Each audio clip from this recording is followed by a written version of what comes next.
Merike, Karolin, Annika ja Egle on 4 vaprat Eesti naist, kel selja taga võitlus rinnavähiga. Nende kõigi jaoks oli diagnoos šokeeriv ja ootamatu ning ravitee keeruline. Nemad jäid ellu. Nad teavad, kui oluline on rinnavähi varajane avastamine, kutsudes päästma teisi naisi. Olin vaid 35-aastane, kui sain oma rinnavähi diagnoosi. Oli 3. staadium, kiire, suur šokk, tervele perele šokk, võib öelda kogu suguvõsale, sest meie suguvõsas vähki ei esine. See hetk, see hirm. Mõelda, et 3 last võivad jääda emata, see oli küll väga-väga hirmutav. Mul oli juba 2. staadium, kui see avastati ja see oli mulle suur väljakutse. Mu emal ka oli vähk 37-aastaselt ja tädil 38-aastaselt, aga ma ei arvanud, et see võib ka mul tulla. Mina sain rinnavähi diagnoosi 2 aastat tagasi, täpselt oma väiksema lapse 9. sünnipäeval. Enne seda olin tundnud nagu tihendit rinnas, nagu arst seda nimetas, ja kartsin ise halvemat.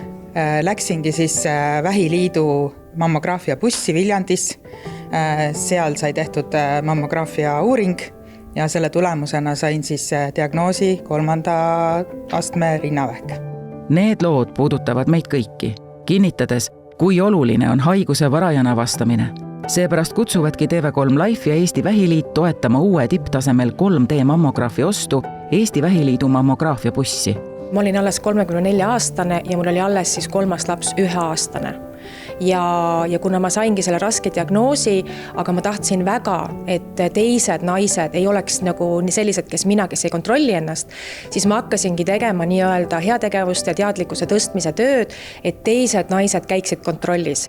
Eesti Vähiliidu mammograafia buss jõuab inimesteni üle Eesti. Mullu tehti koostöös Viljandi haiglaga kokku ligi 9000 rinnavähi sõeluuringut. Täiendavatele uuringutele suunati ligi 200 naist, kellest 34 diagnoositi rinnavähk. Uus 3D mammograaf võimaldaks rinnamuutusi avastada veelgi täpsemalt ja varajasemas staadiumis. Selle soetamiseks nüüd raha kogutaksegi. See kogumine on väga oluline sellepärast, et me saaksime päästa paljude Eesti naiste elud. Palun annetage, teie annetus päästab kellegi elu. Kahjuks vähk ei küsi ei vanust ega staatust. Nii on ja ta võib tulla, tabada ootamatul hetkel. 3D mammograafi soetamist saab toetada Eesti Vähiliidu annetustelefonidele helistades või pangaülekandega. Kui ma selle diagnoosi sain, ma tundsin, et ei, ma tahan elada, ma tahan näha lapselapsi, ma tahan näha, kuidas mu lapsed kasvavad ja tegelikult hetkel mul on 2 lapselaps. Ma olen üliõnnelik sellele.